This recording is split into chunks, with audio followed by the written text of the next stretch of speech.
India کے شہر آگرہ میں مغل امپائر کا ایک ایسا شاندار شاہکار موجود ہے جس کو آج پوری دنیا تاج محل کے نام سے جانتی ہے۔ 42 ایکڑ پر پھیلا دور سے ہی چمکتا یہ مقبرہ جہاں اپنی اندر خوبصورتی کے باغیچے سجائے ہوئے ہے، وہیں اس کے اوپر غم اور اداسی کے کئی بادل ابھی تک منڈلا رہے ہیں۔ دوستو، تقریباً 400 سال پہلے بننے والی یہ خوبصورت بلڈنگ جہاں اپنے دور کی سب سے بڑی اور سب سے شاندار بلڈنگ ہوا کرتی تھی، وہیں آج اس کو دنیا کا 7واں عجوبہ بھی مانا جاتا ہے۔ اس خوبصورت سٹرکچر کو بنانے کے لیے 20,000 مزدوروں نے دن رات خون پسینہ بہایا، وہ بھی 1 یا 2 سالوں تک نہیں بلکہ پورے 22 سالوں تک۔ اگر آج کے دور میں اس کی قیمت کا اندازہ لگایا جائے تو سنگ مرمر کا یہ انمول مقبرہ حیرت انگیز طور پر 1 بلین یعنی 7,500 کروڑ روپوں سے بھی مہنگا ہے، کیونکہ اس بلڈنگ میں مغل آرکیٹیکٹ نے اپنے ہنر کی کئی ایسی نشانیاں چھوڑی تھیں جس کی دنیا کے ٹاپ انجینئرز بھی آج تک تعریف کرتے ہیں۔ اس بلڈنگ کو ایسے ڈیزائن کیا گیا ہے جب مین گیٹ کے پیچھے سے اس کو دیکھا جاتا ہے تو کافی بڑی لگتی ہے، لیکن جیسے ہی مین گیٹ کی طرف بڑھا جاتا ہے تو آٹومیٹیکلی اس کا سائز چھوٹا ہوتا جاتا ہے۔ دماغ کو چکرا دینے والی یہ کوئی پہلی چیز نہیں تھی جو مغل آرکیٹیکٹ نے استعمال کی ہو۔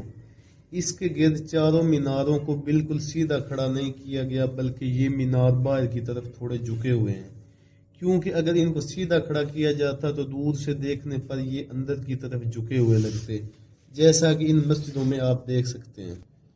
ان میناروں کو باہر کی طرف جھکانے کا ایک اور ریزن بھی تھا، وہ یہ تھا کہ خطرناک زلزلے کی صورت میں اگر یہ مینار گریں بھی تو یہ باہر کی طرف گر کر تاج محل پر کوئی آنچ بھی نہ آنے دیں۔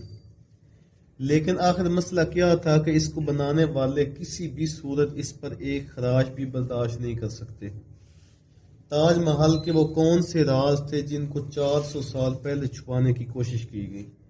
جب اس دور میں کنکریٹ یا سٹیل ہی نہیں ہوا کرتا تھا تو آخر اس عالی شان مقبرے کو اس پر موجود 40 میٹر اونچے ڈوم کو کیسے بنایا گیا؟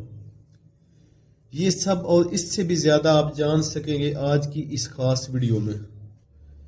دوستو، یہ معاملہ شروع ہوا تھا سن 1607 میں جب انڈیا اور پاکستان میں مغل امپائر کی حکومت ہوتی تھی۔ اس دن مغل شہنشاہ کا سب سے چھوٹا بیٹا شہاب الدین محمد خرم 15 سال کا ہو چکا تھا۔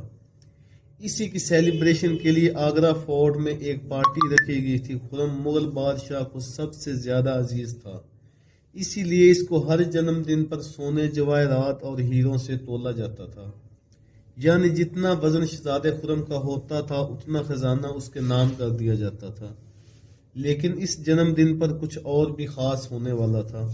مغل شہنشاہ نے خرم کی شادی اپنے ایک وکیل کی بیٹی سے کر دی جس کو ممتاز محل کے نام سے جانا جاتا ہے۔ یہ ممتاز اور خرم کو پہلے ہی دن سے ایک دوسرے سے بے انتہا محبت ہو چکی تھی، اور اس دن یہ کسی کو بھی معلوم نہیں تھا کہ اس محبت کا بول بالا ہمیشہ کے لیے رہنے والا ہے۔ اگلے 10 سالوں تک شہزادے نے کئی جنگیں لڑیں اور ان میں بھرپور کامیابی بھی حاصل کی، تو شہنشاہ نے خوش ہو کر ان کو شاہ جہاں کا لقب دیا، جس کا مطلب ہے دنیا کا بادشاہ۔ شاہ جہاں کی ٹوٹل 6 بیویاں تھیں جو آگرہ فورٹ کے حرم میں ہی رہتی تھیں۔ ان 6 میں سے شاہ جہاں سب سے زیادہ محبت ممتاز سے کرتے تھے، اور یہی وجہ تھی کہ ان کا زیادہ تر وقت ممتاز محل کے پاس ہی گزرتا تھا۔ وقت تیزی سے گزرتا جا رہا تھا اور 4 سالوں کے بعد یعنی سن 1621 میں مغل شہنشاہ اچانک چل بسے۔ شاہ جہاں نے پہلے ہی مغل امپائر میں کافی اپنا نام بنایا ہوا تھا اور جو شہنشاہ کا چہیتا بیٹا بھی تھا۔ سن 1628 میں یعنی باپ کی جدائی کے 7 سالوں بعد شاہ جہاں نے شہنشاہ کی گدی سنبھال لی۔ پوری سلطنت اپنے نئے شہنشاہ کی وجہ سے بے حد خوش نظر آ رہی تھی۔ یہ وہ وقت تھا جب مغل امپائر اپنے پورے عروج پر تھا، یعنی پورے پاکستان اور انڈیا کے علاوہ وہ افغانستان کے بھی کئی حصوں میں مغلیہ سلطنت کا راج ہوا کرتا تھا۔ سارے فیصلے شاہ جہاں خود کرتا تھا، جبکہ ممتاز محل پیچھے رہ کر شاہ جہاں کو مشورے دیا کرتی تھی۔ لیکن کسی کو بھی اس بات کا علم نہیں تھا کہ یہ خوشیاں عنقریب ماتم میں بدلنے والی ہیں۔ گدی سنبھالے ابھی ایک ہی سال گزرا تھا کہ ایک بار پھر سے مغل امپائر کو دشمنوں کا سامنا کرنا پڑا۔ اگلے 2 سالوں تک جنگ چلتی رہی اور شاہ جہاں کو اس جنگ میں بھی خوب کامیابی ملی، لیکن شاہ جہاں ابھی اس کامیابی کا جشن مناتے ان کو ایک افسوسناک خبر سے آگاہ کیا گیا۔ ممتاز محل جو کہ شاہ جہاں کے 14ویں بچے کو جنم دے رہی تھی، ان کی حالت بگڑ گئی اور 17 جون سن 1631 میں وہ نہ چاہتے ہوئے بھی اس دنیا سے چل بسیں۔ پوری مغلیہ سلطنت کا جشن دیکھتے ہی دیکھتے ماتم میں بدل گیا۔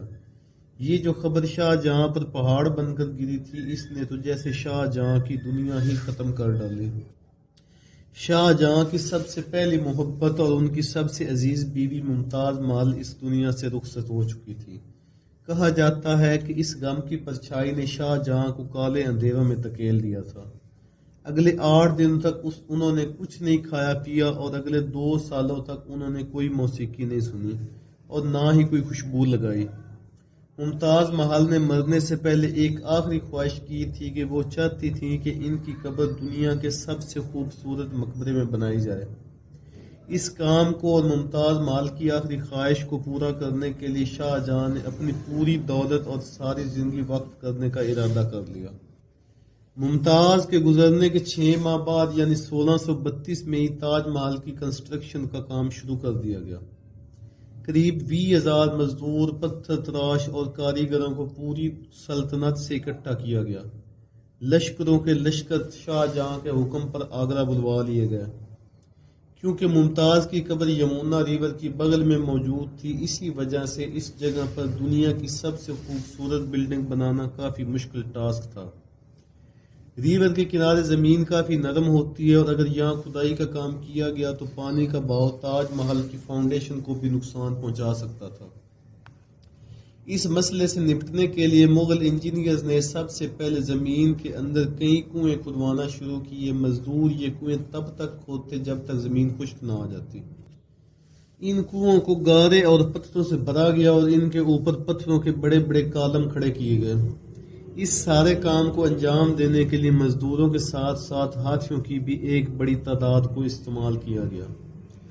مغل انجینئر کی یہ ٹرک کام کر چکی تھی۔ اب ایک ایسی فاؤنڈیشن موجود تھی جو نرم زمین پر بھی فولاد بن کر کھڑی تھی۔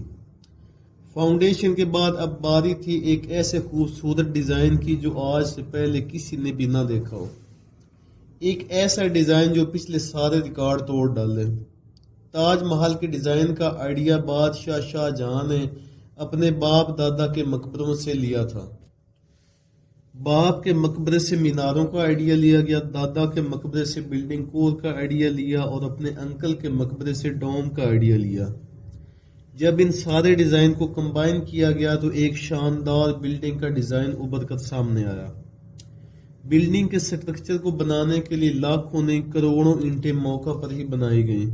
یہ سب اتنا آسان نہیں تھا، اس میں بے شمار پیسے بھی بائے جا رہے تھے۔ ہر گزرتے دن کے ساتھ شاہی خزانہ تیزی سے خالی ہوتا جا رہا تھا، لیکن شاہ جہاں کو کسی چیز کی پرواہ نہیں تھی۔ ان کو یہ کام کسی بھی قیمت پر مکمل کرنا تھا۔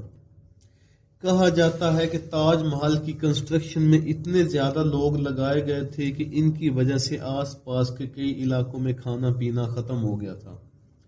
20,000 مزدوروں اور کاریگروں کی ڈیمانڈز پوری کرنے کے لیے شاہ جہاں نے آس پاس کے کئی علاقوں سے اناج آگرہ منگوا لیا تھا۔ کئی سالوں کی محنت کے بعد بلڈنگ کی کنسٹرکشن کا کام ختم ہو چکا تھا۔ اب باری تھی اس کو سنگ مرمر سے سجانے کی۔ سنگ مرمر 400 کلومیٹر دور راجستھان سے منگایا جانا تھا، کیونکہ یہاں کا مکرانہ ماربل آج تک دنیا کا مہنگا ترین ماربل مانا جاتا ہے۔ شاہ جہاں نے تاج محل کے لیے پورا مکرانہ ماربل ریزرو کر لیا تھا، یعنی جب تک تاج محل کی ڈیمانڈز پوری نہیں ہو پائیں گی تب تک کسی کو بھی یہ ماربل خریدنے کی اجازت نہیں تھی۔ 1000 ہاتھیوں کی مدد سے ہزاروں ٹن یہ ماربل راجستھان سے آگرہ منگوایا گیا۔ تاج محل کا خوبصورت ڈوم اتنا بڑا ہے کہ اس کا اندازہ صرف آنکھوں سے دیکھ کر ہی لگایا جا سکتا ہے۔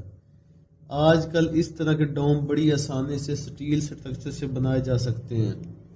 لیکن 400 سال پہلے 40 میٹر اونچے اس ڈوم کو بنانے کے لیے ان کے پاس صرف پتھروں کا ہی سہارا تھا۔